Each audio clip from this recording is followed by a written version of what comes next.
এদের বিরোধিতা করে লাভ নাই। মসজিদে ইমামতি করে কয় টাকা বেতন পায়, মাদ্রাসা করে মোল্লাগিরি করে কয় টাকা বেতন পায়, এই গুজব আছে না নাই? ফতোয়া আপনারাই জানেন, আপনাদের চেয়ে আমরা ভালো আছি না? কথা বলেন, এখন তো ঠিক কইবেনই। হুজুর করে ঠকাইয়া ভালো আছি এটা বলে আমরা স্বীকৃতি দিয়েন না, খবরদার, ওখানে হিসাব দিতে হবে। মজা করলাম।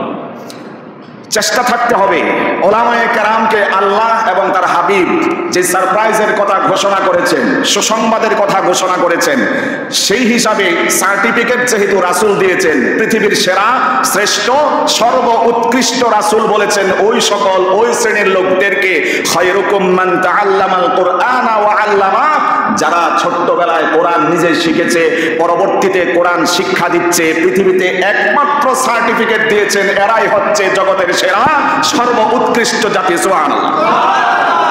এই সর্ব উৎকৃষ্ট জাতিকে আজকে সামাজিকভাবে, রাষ্ট্রীয়ভাবে, আন্তর্জাতিকভাবে আমরা একেবারে দমিয়ে রেখেছি। কথা বলতে হবে।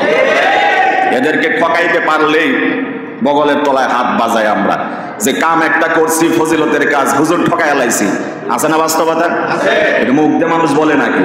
আচরণে কৌশলে মানুষ হুজুরদেরকে ঠকাতে পারলেই যেন নিজেকে স্বাচ্ছন্দ্য বোধ করে। কথা বলেন। অনেক কাজ আছে হুজুর দিয়া করলে পয়সা লাগে না, কিন্তু অন্য জায়গায় গেলে বড় অঙ্কের পয়সা খরচ করতে হয়। কথা বলতে হবে, ঠিক কিনা?